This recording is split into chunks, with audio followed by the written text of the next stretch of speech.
Para estar orando pelo outro leitor dessa noite.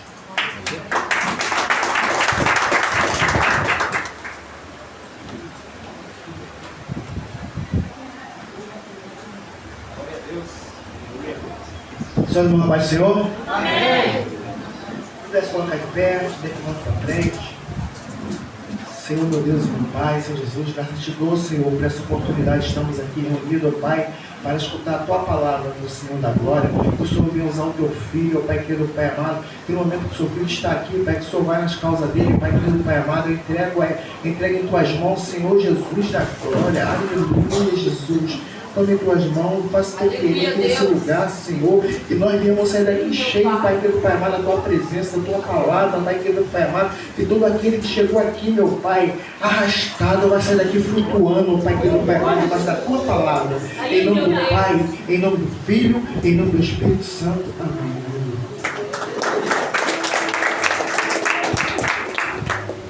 Querido, eu vos saúdo com a paz do Senhor, amém? Amém? Amém? Muito bom estar aqui mais uma vez. Eu não sei aproximadamente quanto tempo estive aqui ministrando, aproximadamente tenho 6 meses, pastor. Não tinha isso aqui, não, verdade. Eu falei, poxa, isso aqui também não tinha esse? Meu Deus, olha que maravilha. Deus tem feito maravilha, não é verdade? Aleluia! Quero glorificar o Senhor pela oportunidade que Ele deu de poder estar aqui cultuando juntamente com vocês. Não é porque nós somos pregador, né? Se nós somos mais importantes, né? Pelo contrário, nós somos servos. A palavra do Senhor fala que aquele que é chamado pelo Senhor sendo servo é liberto do Senhor. E da mesma maneira que é chamado sendo livre, servo é de Cristo. Todos nós somos servos. Você está aí para poder servir o Senhor. Eu estou aqui para servir o Senhor. O Senhor vai fazer grandes coisas na nossa vida. Desde já eu quero louvar a Deus também pela vida do pastor, né? Deus abençoe o seu ministério, a pastora, Deus abençoe o ministério de vocês. É sempre com temor e tremor que o Senhor voltar, seja aqui, seja em qualquer lugar, porque nós sabemos a dificuldade e a seriedade que é servir ao Senhor. Não é verdade? Então nós estamos vivendo um tempo onde muitas pessoas, né, se dizem ser, mas não são. Meu Deus! E aqui não é brincadeira, né? Voltar não é lugar de brincar. A igreja não é lugar de brincar. Brincar, a pessoa brinca lá fora, que é seriedade. Guarda o teu pé quando entrares na casa do Senhor. Seriedade. Amém? Eu sou da igreja Caras Virão, projeto Vida Nova, lá de Vila Santa Teresa. Lá onde dizem que o Judas perdeu a bota, né? E é uma honra, né? Meu pastor me libera, sempre com mais autoridade. Eu não gosto de sair sem antes falar com o meu pastor. Pastor, me dá a sua bênção. Você fala, Pedro, tem minha bênção, vai. Eu vou. Porque nós precisamos entender quem é a nossa liderança, quem é os pastores, né? A carta aos Hebreus, que vai falar que nós temos que obedecer aos nossos pastores e sujeitai-vos a eles, porque velam por vossa alma, ao qual hão de dar conta por cada uma delas. Verdade? Primeiramente, o Senhor é teu melhor amigo. Depois sua família, mas espiritualmente é seu pastor, sua pastora. Confie, ora pela vida deles, porque a árvore é o ministério. Bem, abra a sua Bíblia, por favor, no tema ao qual foi me confiado, que é o Evangelho de Jesus Cristo, conforme escreveu o doutor Lucas. No seu capítulo de número 7, eu quero falar sobre a fé. Eu quero falar aqui sobre os níveis de fé. E a pergunta que já vai para você nessa noite: qual é o nível da sua fé? É fé. Carta aos Hebreus vai falar que sem fé é impossível agradar a você. Então, Deus abençoe. Todo mundo achou, queridos? Não vou me demorar. Bom, até 11h59. Ainda é terça-feira. Maravilha, querido.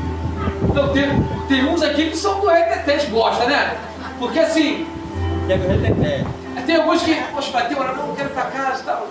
Mas, queridos, eu não sei porque eu não posso falar que eu sou nesse igreja do Evangelho, nunca me afastei. Glória! Mas alguns que que não foram, isso não me faz também melhor que ninguém. Não estou falando texto, nada disso. Pelo contrário, às vezes me sinto até pior.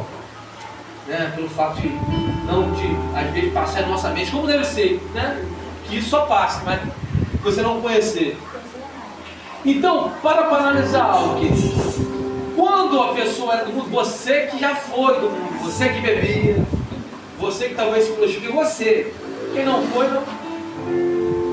Você talvez esse horário estava onde? Uma terça-feira, em casa, será? Ou em alguma balada, alguma festa? Deve ter balada aí dia de terça-feira também, deve ter não? Bar aberto aí? Não. Hoje, você está o quê? Teu corpo era do diabo, sua vida do diabo, sua alma do diabo. Hoje você aceitou Jesus, tua alma pertence ao Senhor, você pertence ao Senhor. Então temos que glorificar. Temos que exaltar o Senhor e se alegrar que você está na presença dele. Você foi salvo, amém? Vamos para a palavra? Assim diz a palavra do Senhor. Eu quero ler o verso primeiro, querido, com vocês. Capítulo 7. Isso, 7. Lucas 7, verso 1. E depois de concluir todos esses discursos perante o povo, entrou em Cafarnaum. E o servo de um certo centurião, a quem este muito estimava, estava doente e moribundo. E quando ouviu falar de Jesus, enviou-lhe uns anciãos dos judeus, rogando-lhe que viesse curar o seu servo. Reparem que ele estava chamando os anciãos e falando: vai lá dar um recado para Jesus, ouvi falar que tem um tal Jesus, vai lá e chama ele aqui, para vir até aqui, curar o meu servo. E chegando eles junto de Jesus, rogaram-lhe muito, dizendo: é digno de que lhe concedas isso, porque ama a nossa nação, e ele mesmo nos edificou a sinagoga. E foi Jesus com eles. Mas quando já estava perto da casa, enviou-lhe o centurião uns amigos, dizendo-lhe: Senhor, não te incomodes, porque não sou digno de que entres debaixo do meu telhado. E por isso, nem ainda me julguei digno de ter contigo. Dize, porém, uma palavra ao meu criado sarará, porque também eu sou homem sujeito à autoridade, tenho soldado sobre o meu poder. E digo a este: vai, e ele vai. E a outro: vem, e ele vem. E ao meu servo: faze isso, e ele faz. E ouvindo isso, Jesus maravilhou-se dele.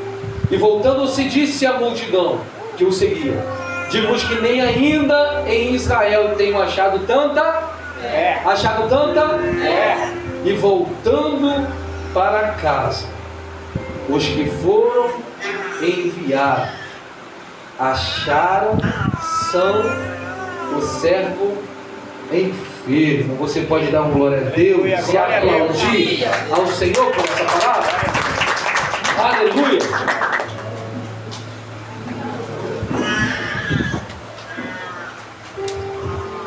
Meus queridos irmãos, olha para cá, presta atenção na palavra.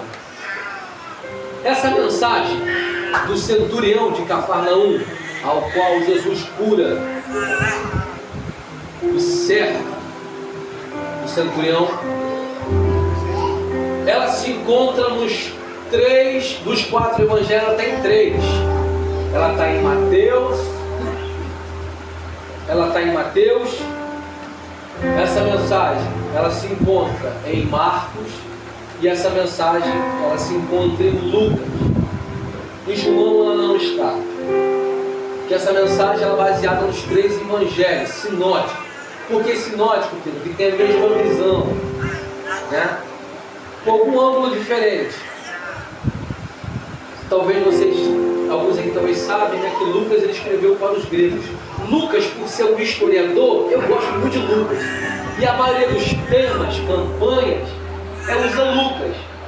Porque Lucas, ele é um historiador e ele vai mais afinco, mais adiante. O historiador, ele vai muito além.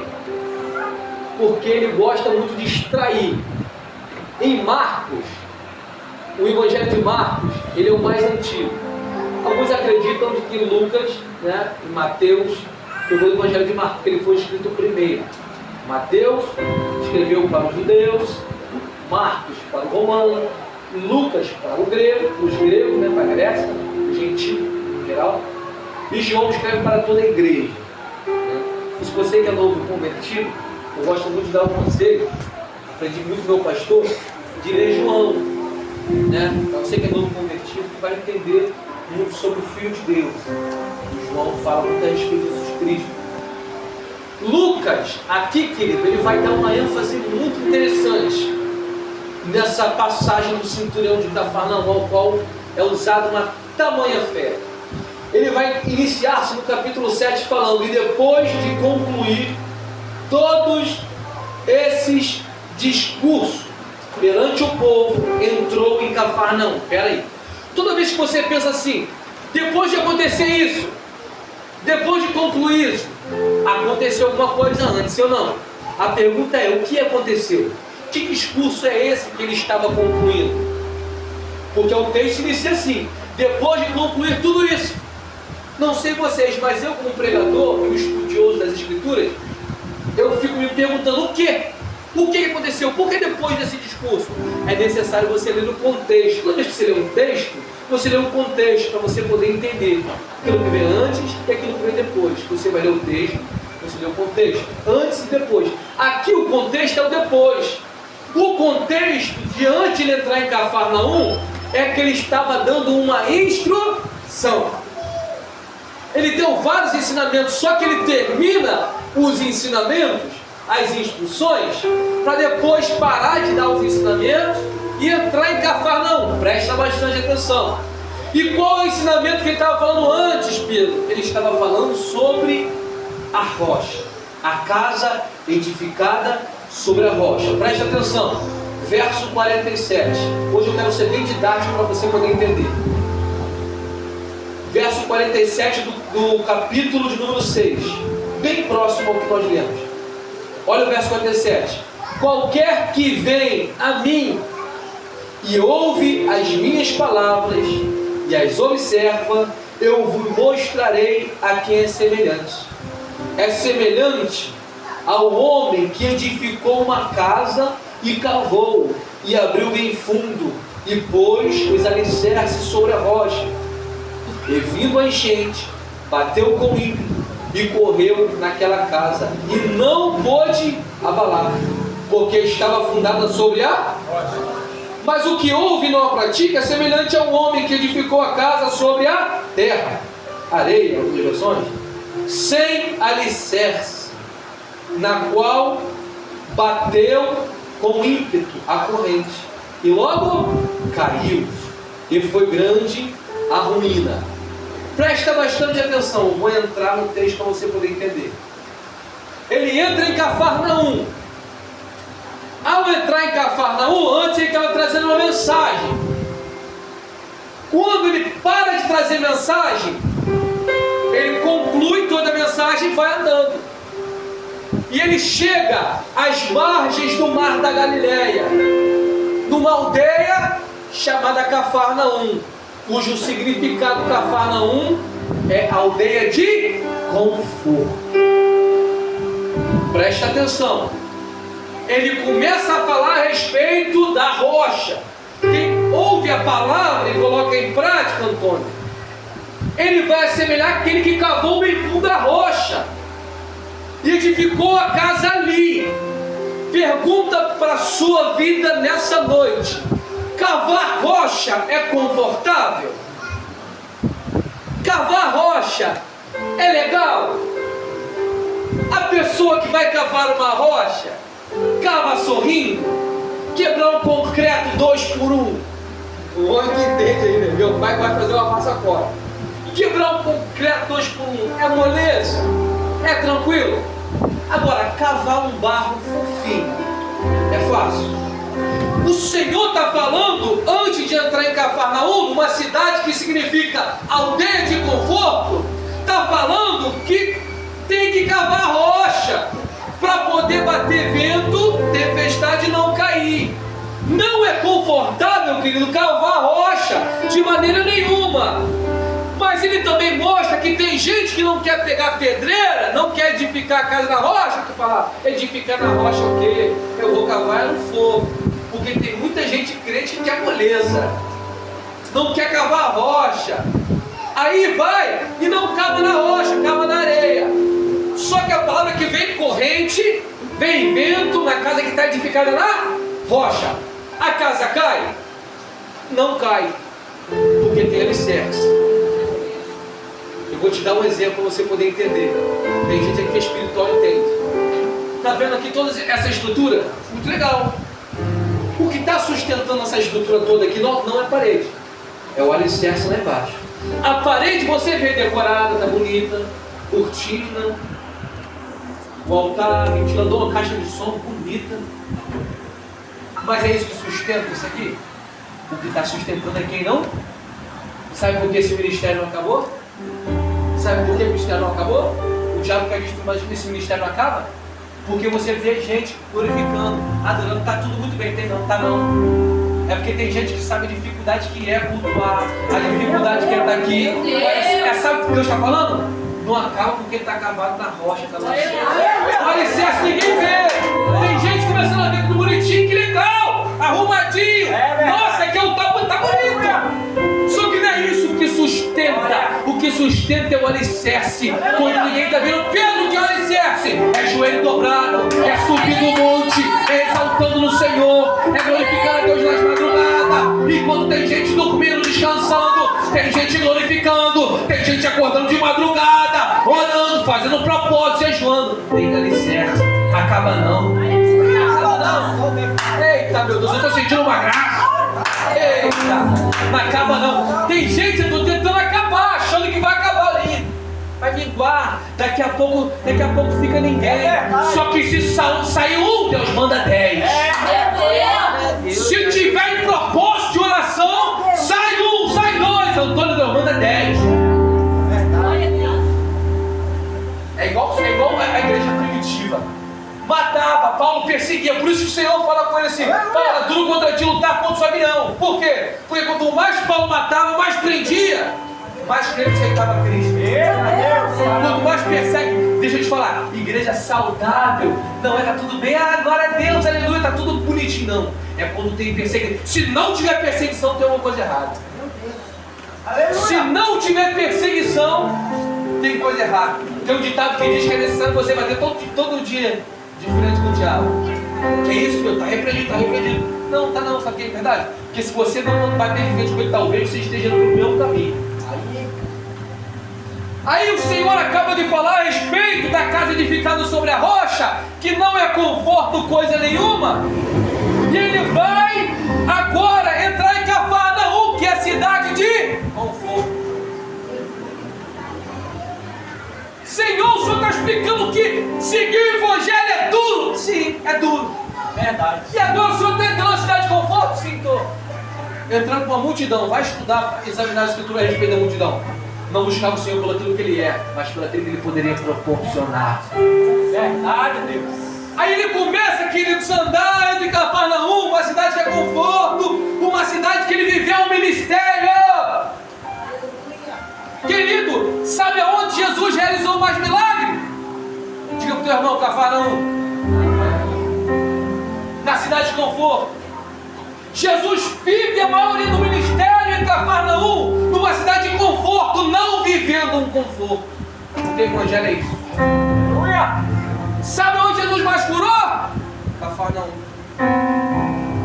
É por isso que ele vai falar. Ele vai falar: ai de ti, Corazim, ai de ti, Betsaida. E tu, Cafarnaum? Se Sodoma tivesse, querido, Jesus vai falar, tivesse recebido tanto milagre e a presença do Pai pregado tanto lá, Sodoma não estaria viva até hoje. Cafarnaum ouviu a palavra. Cafarnaum viu crescer ali o verbo vivo, Deus encarnado.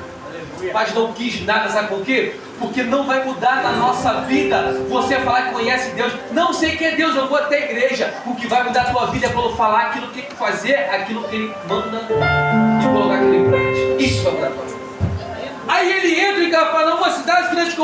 uma cidade de conforto, todo mundo acostumado, está normal. Aí, olha, presta atenção, e um servo de um certo centurião, a quem este muito estimava, estava doente e moribundo. Presta atenção. E quando ouviu falar de... Espera aí, se o homem é um centurião, centurião era um homem que tinha uma centúria, cuidava de soldados, era responsável por 100 aproximadamente. Era um homem de Roma, pagão, não era servo de Deus, não servia ao Senhor, não tinha conhecimento de causas, mas ouviu falar em Jesus. Em Cafarnaum, uma cidade de conforto, ele ouviu falar que existe um Jesus que cura. Preste atenção, se ele ouviu falar de Jesus, é porque alguém pregou, sim ou não? Porque eu não consigo compreender que tem momentos no culto que tem gente que quer ficar no lugar de conforto em Cafarnaum e não fala de Jesus. Aleluia, Deus. Ele ouviu falar de Jesus, se ele ouviu, alguém pregou. É verdade.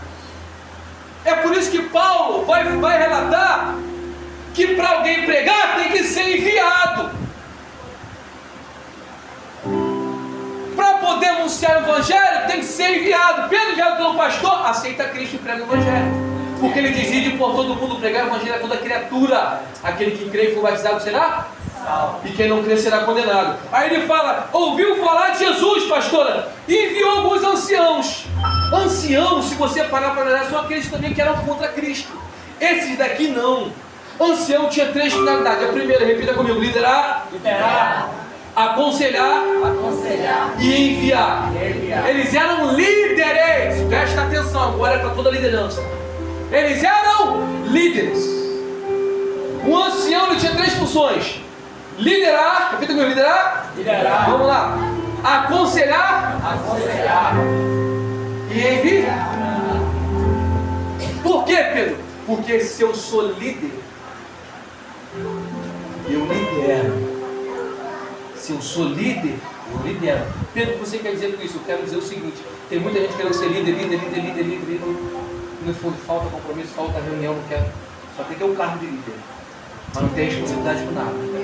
Então, se eu sou líder, eu lidero. Se eu lidero, eu aconselho. E se eu aconselho, eu ensino. Glória a Deus, aleluia. Não adianta dizer, quero ser um líder, Pedro. Quer? Tem responsabilidade. Primeiro, a liderança tem que ter responsabilidade. O horário de culto tem que ser o primeiro a chegar. Liderança, a liderança, querido, ela não chega depois dos que vão vir para o culto. Liderança tem que estar aqui primeiro. Aleluia. Porque quando o povo vem de lá de fora, vai olhar e falar assim: caramba, cadê os líderes aqui? Cheguei. Que igreja é essa? Liderança é aquele que tem que aconselhar. Só que o pior de tudo é um líder que não aconselha e nem ouve conselho.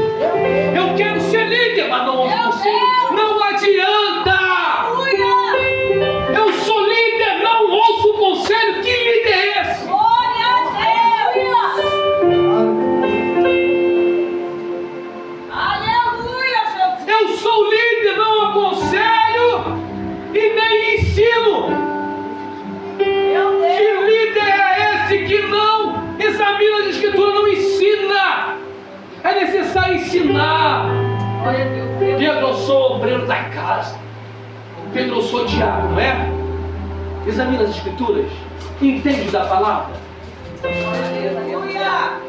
A Bíblia fala que o Senhor pregava e ensinava. É por isso que Paulo vai falar a Timóteo, no seu capítulo, segunda carta a Timóteo, capítulo 2, verso 15: procura apresentar-te a Deus, não ao homem, aprovado, como obreiro, que não tem de que se envergonhar e que maneja bem a palavra da...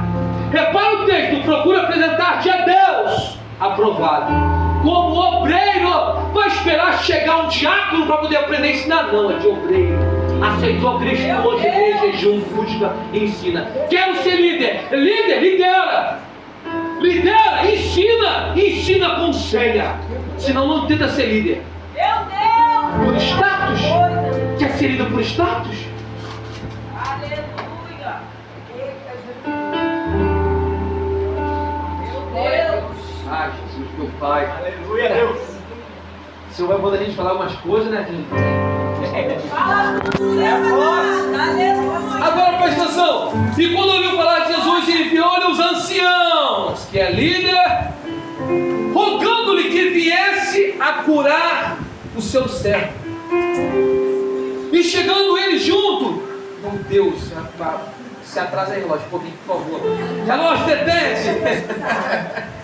Meu Deus, ela passa. E chegando ele junto, olha, presta atenção. Os anciãos chegaram a rogar a Jesus que viesse a casa, presta atenção. O servo falou o seguinte: anciãos, vem cá, vai lá, fala o seguinte, e manda falar para Jesus para ele vir aqui. Isso é o centurião falando. Presta bem atenção, o centurião está falando: anciãos, vai lá e fala para Jesus vir até aqui a minha casa para curar o servo. É só ler o texto. E eles falam, e ele chegando, fala assim: Senhor, é digno de que conceda isso, porque ama a nossa nação, e ele mesmo nos edificou a sinagoga. Presta bem atenção. E foi Jesus com eles.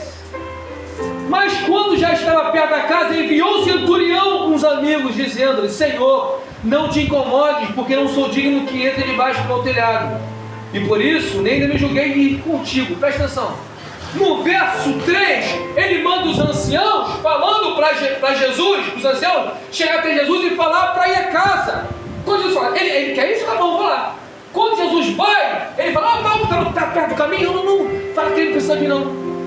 O centurião decide, é para vir ou não é para vir? Porque no começo ele fala: manda Jesus vir até a minha casa. Depois ele fala: não, fala para ele não vir porque eu sou digno. Eu fico pensando: Jesus, é para eu ir ou para não ir? Não, é porque no momento de desespero a pessoa fica: não, porra, Deus, pede isso. Quando você vê que de fato a sua ficha cai, fala: peraí, eu estou desesperado porque se o meu Deus é vivo, para que eu ficar desesperado, querendo uma dificuldade? Por favor, desesperado não, eu acalmo meu coração. Ele é Deus, não precisa vir na minha casa, é só ele dar uma palavra, e se ele der uma palavra, de lá o meu servo vai ser curado, porque ele é onisciente. Ele está lá no começo de Cafarnaum, mas também ele está aqui dentro da minha casa. Ele está aqui agora no culto, mas ele está na sua família, abençoando, libertando alguém que você quer que liberte, está orando. Ele começa a ter entendimento, mas ele fala: não tem necessidade não, é só falar para ele que não vem aqui, porque eu sou um pecador, não sou digno de que ele entre debaixo da minha casa, não te incomode. Aí Jesus fala assim: uau! Jesus está andando com a multidão está andando, aí veio da notícia: Senhor, não, olha só, ele chegou lá e falou que não tem necessidade não, de o Senhor não, porque ele não se acha digno, é por isso que não vem aqui, mas tem um porém, Senhor, tem outra coisa. Ele falou que se o Senhor dá somente uma palavra, daí ele crê que o servo dele vai ser curado, porque ele também mandou um recado, Senhor. Ele falou o seguinte: que ele é homem sujeito à autoridade, ele tem soldados à autoridade, e tem um porém. Se ele falar para o soldado: faz isso, o soldado vai e faz. Se ele falar para o soldado: vem, vai lá, o soldado vai. Vem cá, vem. E se ele falar para o servo que está doente: faz isso, o servo faz. Mas se o Senhor somente dá uma palavra, o meu servo sará. Preste bastante atenção, olha para mim. Ele falou o seguinte: se eu falar para o meu soldado: faz isso, o soldado faz, sim ou não? Vai lá, o soldado vai. Vem cá, o soldado vem.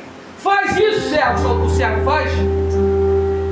Por que ele fala isso? Se o Senhor dá somente uma palavra, o meu servo sarará. É ele dizendo para Jesus: aquilo que é possível fazer, que está nas minhas mãos fazer, eu faço. Tu vai lá, meu filho, eu te dou uma ordem. Claro que eu faço, chefe, vou. Volta para cá, ele volta. Servo, faz isso, faz. Por que ele está dizendo? Aquilo que é possível fazer, Jesus, eu faço.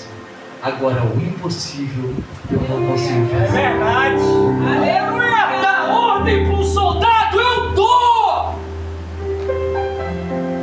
Falar com o soldado fazer, eu faço. Aleluia. Agora mandar a enfermidade embora eu não consigo. Glória. Deixa eu fazer uma aplicação na tua vida, querido. Aleluia. Aquilo que é possível você fazer, faça. Pedro, eu não entendi. Vai entender. Pedro, estou com dificuldade. Tá, não, vai entender. porta. Ore. Pedro, a porta está fechada. Não sei o que fazer. Entrega currículo e ore. Pedro, estou precisando de um terreno para abrir uma igreja. Dobra o joelho, ora. O que é possível você fazer, você vai fazer. Agora, o impossível conquistar, deixa para ele. Porque é o Deus que realiza o impossível. Está recebendo essa palavra? Meu Deus, não sabe de coisa. Aí Jesus vira, pastor, e fala assim: uau, que fé é essa? Aí vira para a multidão que só busca o Senhor pelo aquilo que pode proporcionar. Multidão, deixa eu falar uma coisa para vocês. Tá vendo esse homem aqui? Tá vendo esse homem que mandou o recado aqui? Sei nem quem é ele, porque ele não veio até mim. Mas deixa eu te falar, multidão.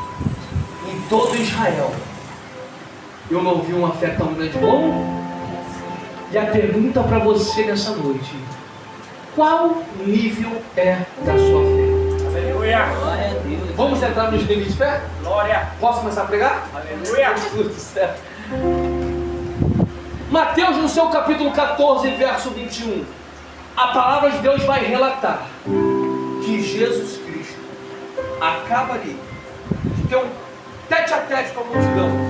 Aí fala para os discípulos assim, ó. Olha o que ele fala para os discípulos: discípulos, fala o seguinte, entra no barco, presta atenção, entra no barco e vai adiante, já vou já. Tá bom, legal, eles vão. Quando eles entram no barco, presta atenção, entra no barco, o Senhor sobe para o monte para orar. E a Bíblia vai falar que já era tarde. Presta atenção, já era tarde. O Senhor ficou orando muito no tempo. Ele é Deus e ora. Por que você é homem, cheio de falha no óleo? Eita Deus. Ele é Deus, Ele é perfeito, não erra, não tem dolo, é perfeito, e dobra o joelho e ora. Por que nós somos imperfeitos, cheios de falhas, não queremos dobrar o joelho? Acha que vai vencer assim sem oração? Não vence. Aí Jesus vai falar: vamos embora, entra no barco. E sobe um monte, fica orando até a tarde. Até a tarde, orando. A Bíblia fala que na quarta vigília da noite, aproximadamente entre 3 e 6 da manhã, porque para os judeus antigos era estabelecido terceira vigília, porque a terceira vigília é de 4 horas, por exemplo, de 6 ao pôr do sol, chegada à noite, de 6 às 10, de 10 às 2 e de 2 às 6 da manhã. Quando os romanos entram lá em Israel, eles estabelecem 4 vigílias de 3, para os soldados romanos descansar um pouco mais, de 6 às 9, quem é bom na matemática aí? De 9 às 12, meia-noite, de meia-noite às 3 e de 3 às 6. A Bíblia fala que na quarta vigília da noite, o vento era contrário e os discípulos estavam desesperados. E a Bíblia vai relatar que Jesus aparece andando sobre as... Eles começam lá e ficam desesperados: é um fantasma, meu Deus, é um fantasma. Mas calma, fica tranquilo, tem bom ânimo, sou eu. Aí Pedro fala: se é o Senhor, permita-me ir ter contigo. Presta atenção. E Pedro, Jesus fala: vem. Aí Pedro sai do barco, os outros ficam lá, e Pedro sai andando. Só que a palavra fala que ele começa a olhar, prestar atenção no vento. Por que no vento? Se é o mar que está revolto. Pode ler a palavra. Ele começa a prestar atenção no vento. Para que prestar atenção no vento se é o vento que balança as águas? Sabe por quê? Porque tem vento que vem sobre as nossas vidas para tentar balançar o seu barco e fazer você afundar. Tem vento que vem, que é do inimigo, que vem sobre a sua vida para tentar afundar o teu ministério.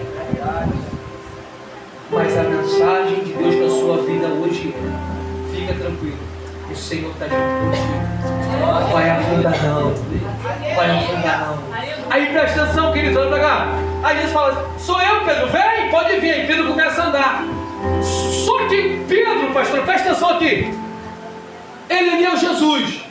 Quando Pedro começa: o Senhor, não, pode vir, Pedro, tá bom. Pedro começa a estar andando, está olhando, está andando. Quando Pedro começa a perder o foco em Cristo e começa a olhar para o problema, para a dificuldade, perdeu o foco, afunda.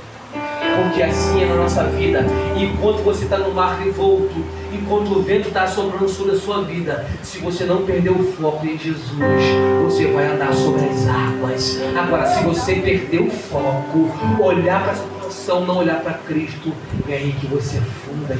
É verdade. A tribulação vem, a dificuldade vem, mas é só uma passagem. É por isso que Paulo diz, porque a nossa leve e momentânea tribulação produz para nós um peso eterno de glória muito excelente, não atentando nós para as coisas que se veem, mas para as que não se veem, porque as que se veem são temporais e as que não se veem são eternas. Aí Jesus fala, vem Pedro, e Pedro vai olhando, só que daqui a pouco começa a dar problema e afunda. Aí Jesus toma ele pela mão e fala, homem de pequena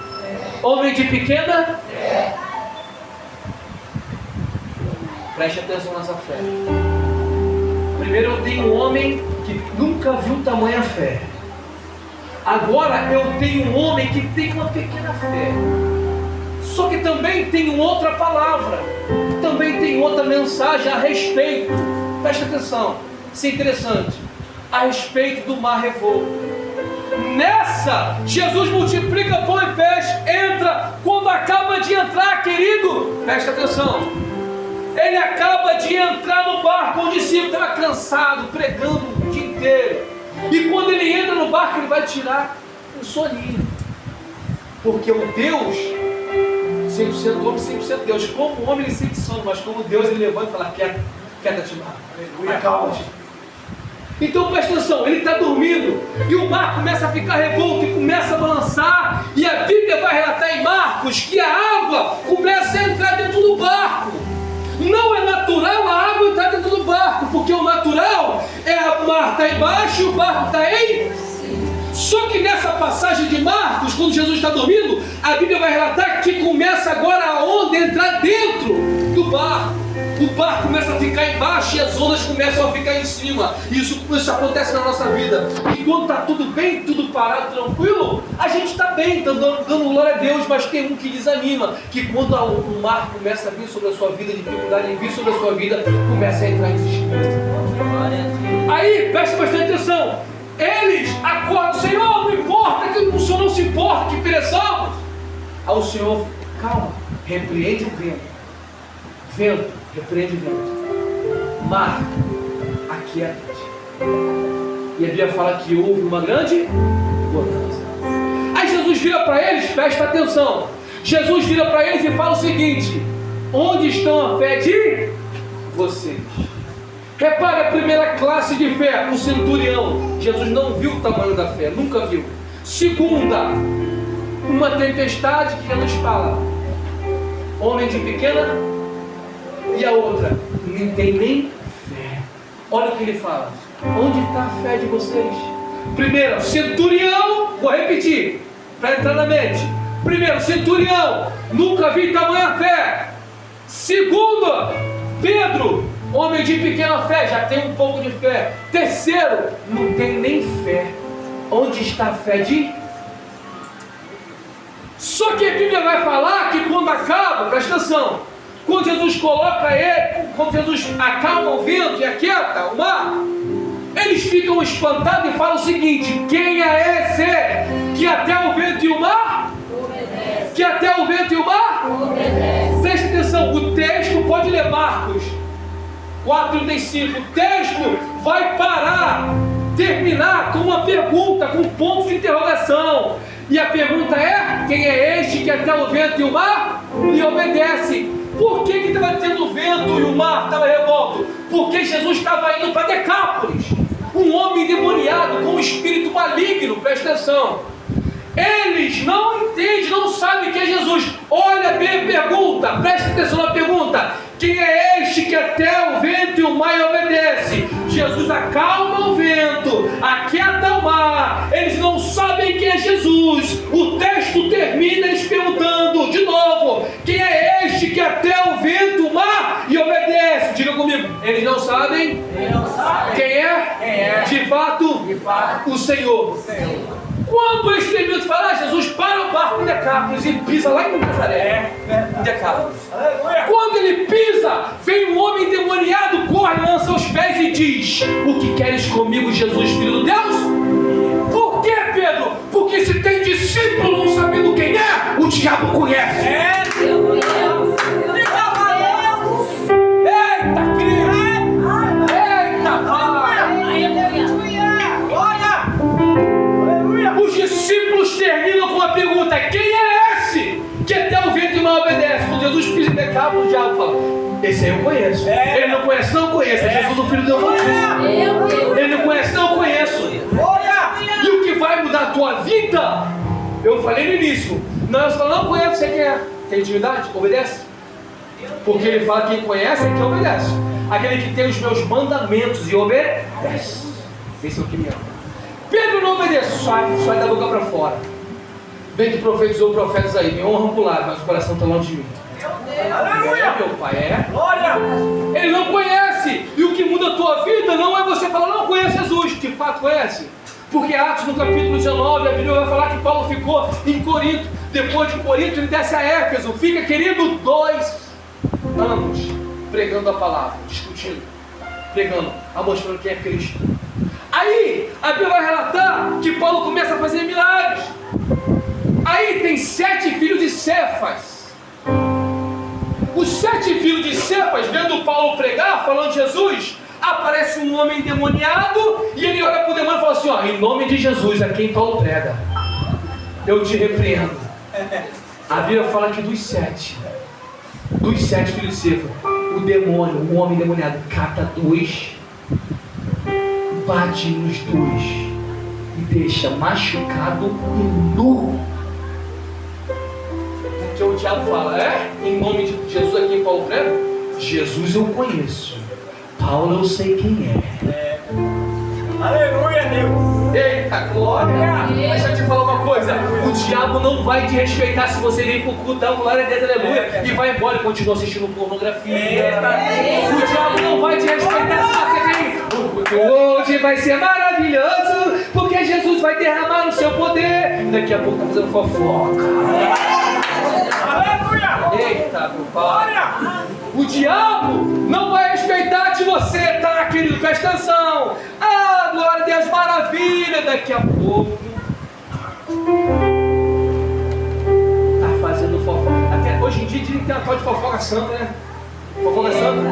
Tem uns pessoas que falam isso. Que assim, você fala assim, ó, tá passando por uma situação difícil, fala assim, a irmã fala assim: fulana, tem como eu confio em você? Claro que tem, pode falar. Estou passando por isso, não, com certeza, irmão, vou te ajudar em oração, vai dar vitória, mas você vai passar por essa. Então tá. Aí daqui a pouco você vai falar assim: poxa, outra irmã, queria que você me ajudasse em oração com aquela irmã. Ela está se agoniando querendo falar, ela ou ele, perdão.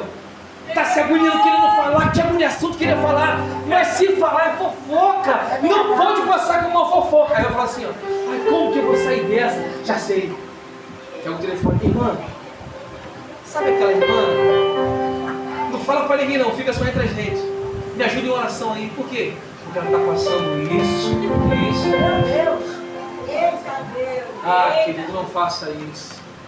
Se alguém confiou uma coisa em você. É verdade. Olha como eu falo isso com graça. Eu estou sentindo, pastor, uma graça. Eu falo isso com toda autoridade e temor no Senhor. Não fale mal do teu próximo.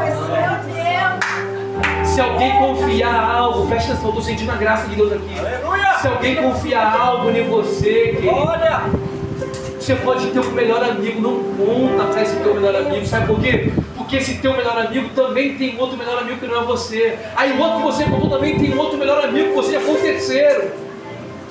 E vai gerando uma fofoca. Se alguém confiou algo em você, ore por essa pessoa. É verdade. Busque por essa pessoa, fica guardada para você, jejua pela vida dela, abençoa a vida dela. Não está batendo, não está legal, não está legal, está difícil, não estou conseguindo suportar essa pessoa, conversa. A pessoa não está te agradando, conversa com essa pessoa, você não está me agradando, teu jeito não está me agradando. Porque Deus assim vai te abençoar, vai te honrar. E a palavra fala que Saul nu, porque não adianta eu falar que sirva a Deus. Eu sempre falo isso, eu vou repetir isso de novo. Sabe quando a Bíblia vai funcionar? Sabe quando a Bíblia vai funcionar? Quando você vai colocar ela em prática. A Bíblia, ela parada, até mesmo lida ali, e não colocar em prática, ela não funciona na sua vida. Ela vai funcionar na vida de quem colocar ela em. Sabe por quê? Porque evangelho não consiste em teoria. Evangelho é eu faço, eu glorifico, eu adoro. De fato é uma verdade. Chegar no culto, eu vou fazer isso, vou fazer aquilo, vai ser bom. Sai para lá, capeta.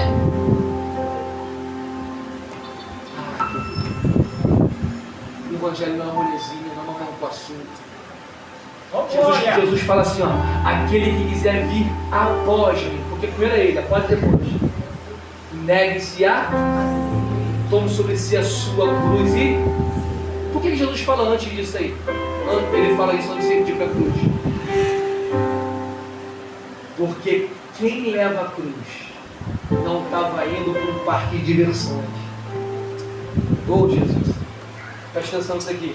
Quem carregava a cruz está carregando, tomando chibatada, sendo machucado e pensando, daqui a alguns instantes eu vou ser morto num ato cruel.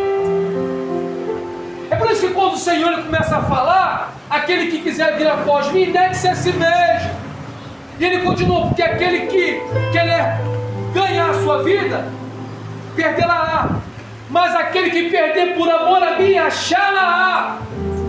Evangelho não consiste só em alegria, não. É choro, é tristeza, é renúncia. Oh meu Deus, queridos, homens de Deus, eu falei hoje lá no meu salão trabalhando, homens de Deus sofreram, padeceram, para hoje eu estar com isso aqui pregando para vocês. Aleluia. Pessoas sofreram, Isaías foi colocado num tronco oco e cerrado ao meio. João Batista perdeu a cabeça numa bandeja por amor à palavra. Já que eu posso pregar a Pedro e consigo viver tranquilidade numa praia, pregue a si mesmo e desfrute. Mas tem pessoas que não desfrutam e não desfrutaram e nem desfrutarão. Eu não estou falando que você tem que ir lá morrer, não. Eu estou falando para você botar a tua cabeça no lugar e entender. A primeira pessoa que fala mal quer abandonar Jesus. É verdade, é assim mesmo. A pessoa está vindo para a igreja, o outro ai, fulana falou mal de mim, eu vou abandonar. Ei, a fulana falou mal, Jesus falou? É verdade. Está abandonando a igreja que foi Jesus que falou mal? Não foi Jesus que falou mal, pelo contrário, te fez foi bem. Pagou, deu a vida dele por você. Aí tu fala, não, fulano me fez o mal, vou abandonar a igreja, volta para prostituição, volta para cachaça. Não foi ele que falou mal de você. É a pessoa. Aí você sai da igreja por causa da pessoa. Está botando a culpa na pessoa ou está botando a culpa em Jesus? Aí esse é o nível da fé. O terceiro nível da fé. E tem um nível da fé também que é grande. Que Jesus entra numa casa. Entra numa casa e fala assim, vou ficar por aqui, está tudo certo, todo mundo quer me ver, eu preciso descansar. Mas aí tem uma mulher que sabe que está dentro da casa. E a palavra fala que a mulher começa a bater. Bater, vê Jesus, se ajoelha aos pés e fala, Senhor, me ajuda. Uma mulher sirofenícia. Minha filha está terrivelmente demoniada. Aí Jesus não dá nem ideia. E tem discípulo falando, não, manda ela embora logo, despede logo ela, está vindo atrás da gente, despede, está perturbando muito. Porque tem gente que se acha tal, que acha que Jesus só é exclusivamente para você. Não quer nem compartilhar com os outros, não quer nem pregar, não quer nem falar. Aí está, despede ela, está perturbando a gente, despede ela. Aí o Senhor está andando, aí, Senhor, me ajuda, minha filha está derramando terrivelmente, Jesus, filho da vida, tem misericórdia de mim, minha filha está endemoniada. Jesus vai falar para ela assim, minha filha, olha só, não é lícito eu pegar o pão, tirar o pão dos filhos e dar para os cachorrinhos.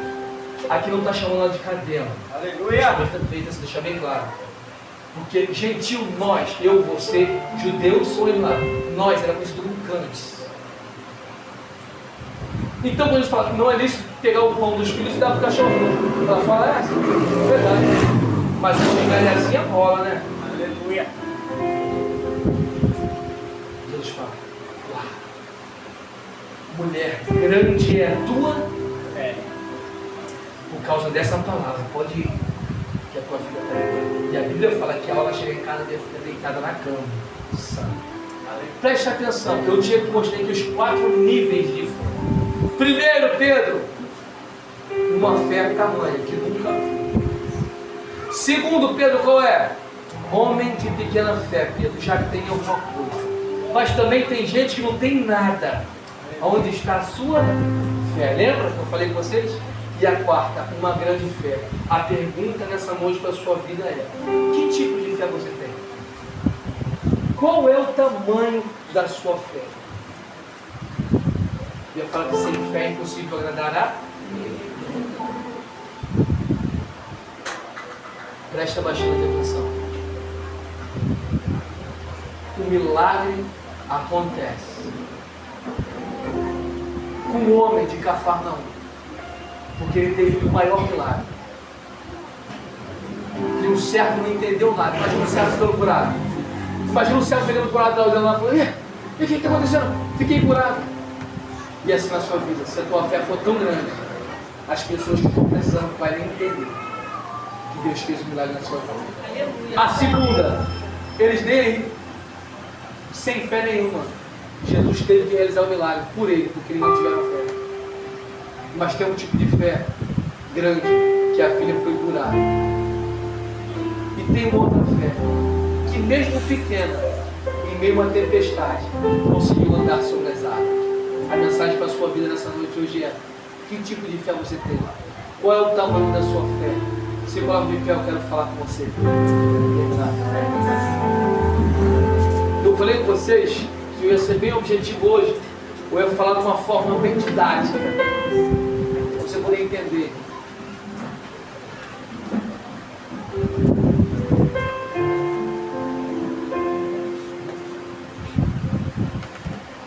Preste atenção. Vou terminar. Antes de fazer o ato profético, preste atenção. A fé é algo tão sobrenatural, preste atenção, tão sobrenatural, que o Jesus Cristo é tão humilde, de que quando alguém era curado, irmão, Jesus não chegava e falava assim: ó, vai lá, ó, te curei, vai lá. Ele falava isso? Ele falava: vai, filha, a tua fé te... Ele nem falava que ele curava, ele falava: você mesmo se curou através da fé. A tua fé te curou. Ele não fala: eu te curei, ele fala: a tua fé te curou. É por isso que você vai ver, querido, algumas pessoas católicas, outras pessoas, talvez até do espiritismo, mas que tem uma fé e fala assim: não, vai acontecer. E de fato até acontece. Ele acha: não, o santinho fez, verdade, o santo é mentiroso, o santinho é mentiroso, não é verdadeiro. Mas ele tem uma fé tão grande, que ele depositou que a pessoa ia ser curada. E foi. E ele acha que foi o santinho. Não, foi Deus. Porque para ter fé em Deus, tem que crer que Ele existe. E que Ele é galardão daquele que busca o Ele. Nós estamos entrando aqui, queridos. Nós estamos entrando aqui, né,